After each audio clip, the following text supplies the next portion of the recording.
right. Happy Friday, everybody. And welcome back to Catholic Pipes. And before we get to finishing this Pipe Makers series on how to make a pipe, I thought we'd address a very controversial topic, which is finishing. I will show you how to finish a pipe in the later series of pipe making, but in the meantime, this is a topic that has to be addressed. I know it seems very inconsequential, but I can tell you, for any pipe makers out there who are getting into the pipe making game, you will come across a lot of misinformation. All right? And so I'm here to dispel some of those myths. And the number one myth and the big boogeyman in the pipe making community is this guy right here. The evil shellac. It's actually really not that evil, but it's finishing. It's putting a coating on the briar. Why is this controversial? Well, there's a theory, mind you, just a theory, that the briar breathes.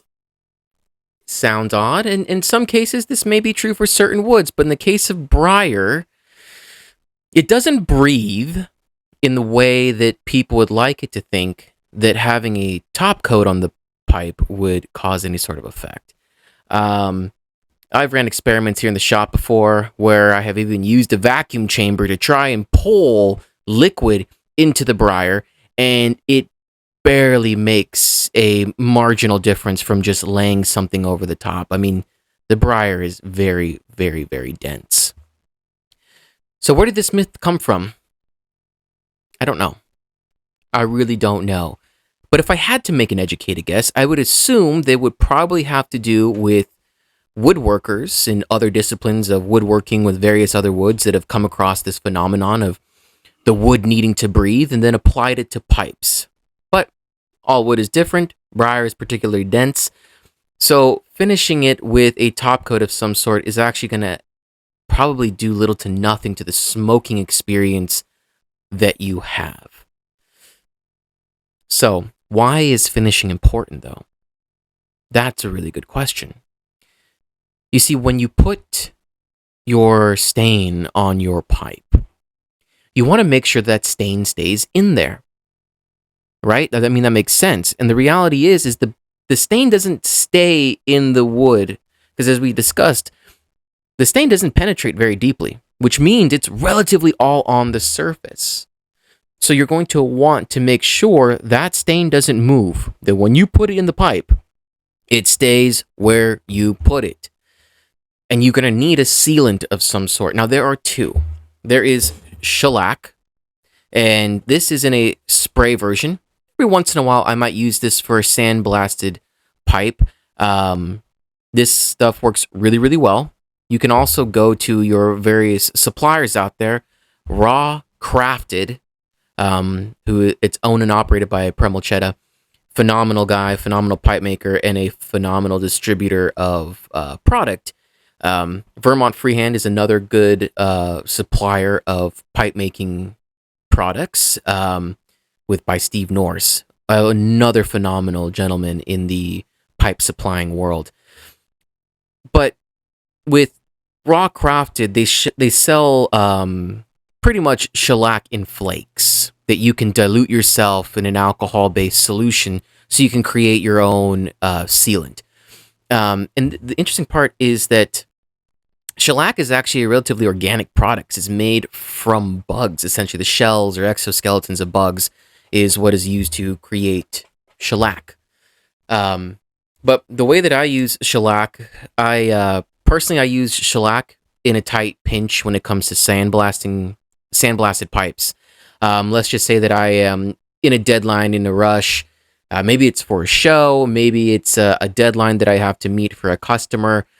And I don't have time to let that pipe sit and dry and then add more layers as you would like an oil-based sealant. This got boiled linseed oil in it.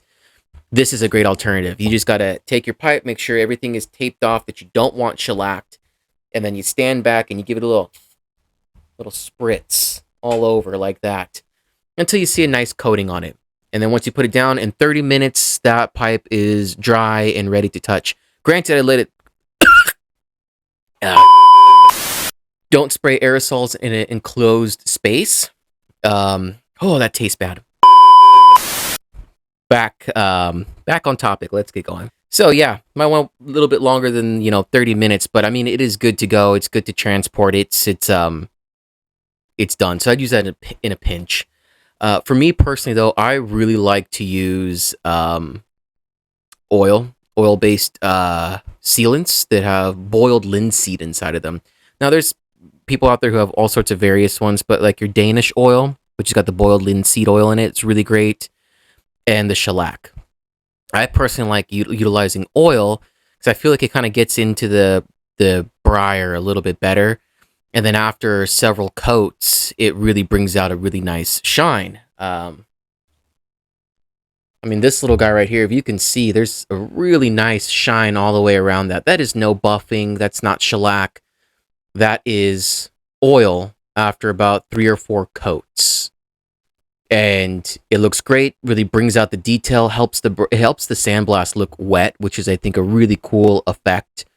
You can also do just 1 coat and have like a matte finish on it. But making sure you get something on there is really important because the pipe gets handled a lot. All right. It gets handled quite a bit. And so you want a relatively durable finish on that. And I feel like that the oil provides that. And shellac can as well. But it provides a lasting finish that's really great. And the same thing with your smooth pipes. This is another great example of a pipe. It's kind of dull now, needs to be rebuffed, but that's all sealed in there with oil. I can rub on that thing. I can handle it, and I don't have to worry about red or yellow or whatever the color is coming off of my hand. So the sealing process using, a shellac or an oil-based sealant is going to be really vital for the longevity of the pipe and for a great customer experience. I've heard of some people using a pure beeswax approach, but the reality is it's beeswax. It's only going to be on the surface. The beeswax is so thick, or the carnauba wax or beeswax finish that I've seen some gentlemen do. I mean, after you add several layers of beeswax, yes, you can get a really nice mirror shine, but the reality is it's wax. You have heat coming from inside the bowl out. The wax is going to wear off. It's not thin enough to get into the pores of the wood and seal it. So eventually you're going to end up with it coming off on the hand. So your shellac or your oil-based sealant is going to be vital to making sure that your pipe lasts and it has a wonderful shine that really is what people kind of look for. We all like things that look nice and shiny. So the oil is going to be very important. So to kind of sum up here a little bit, the sealing of the pipe myth is simply a myth. If you're a starting out maker, please seal your pipes. Use shellac, use oil on them. Of all the various things that could go wrong with the pipe once it gets into the customer's hands, the one you really don't want is to have the stain coming off on their hand. Because it's a very tedious fix. You're going to have to go back. You're going to have to resand, restain, then seal it off, and then give it back to the customer. So it's best to try to mitigate as many problems as you can before the pipe goes out to the customer. The last thing you want to do is like have several pipes that you send out to a customer end up coming back because there's some sort of egregious flaw in them.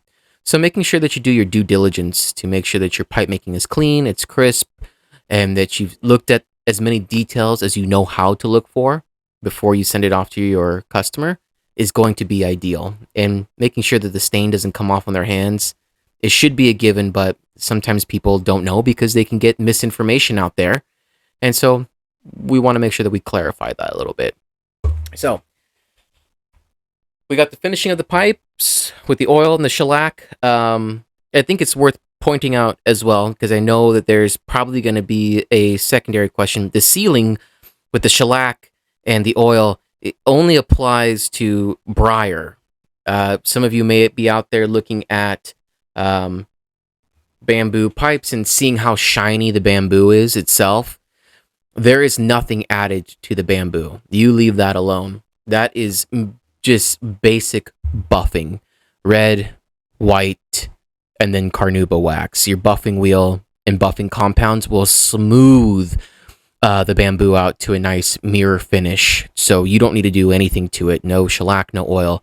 That's just good, clean buffing. Will get you that nice, shiny effect on your bamboo, as well as your other various shank extensions as well. And same with the stems. I know it's obvious, but I'll say it because I know there will be a question at some point. What about the stem and how to make it shiny? It's buffing as well. Good sanding to a nice high grit, and then being really good at your buffing wheels and your buffing compounds will give you a nice mirror finish on your stems as well. All right. Well, thank you so much for tuning in so I could address this controversy with you to show it's not really much of a controversy.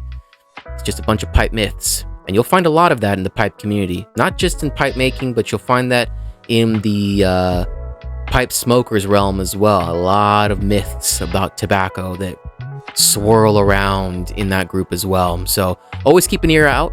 It's always great to hear them, but take them with a grain of salt until you've experimented it yourself or you have a higher authority within the community that can tell you whether or not that's true. Now, this is Kadesh with Catholic Pipes, and I hope to see you guys again next week. Make sure you like, you subscribe, check out our other videos as well. We got one on Pipe Smoking 101, and we have one on prepping bamboo for a bamboo pipe. Definitely check those guys out. Like, subscribe, and share this video. If you guys love this content, we got to make sure that you guys are enjoying it. So we need that feedback from you, whether it's the comment section, likes, subscribes, and shares. All of that tells us that we're doing something that you guys care about. And we want to keep on providing content, but we need feedback from you to tell us that we're doing a good job, giving us content ideas and helping push this channel forward so we can create even better content for you. All right. See you guys next week.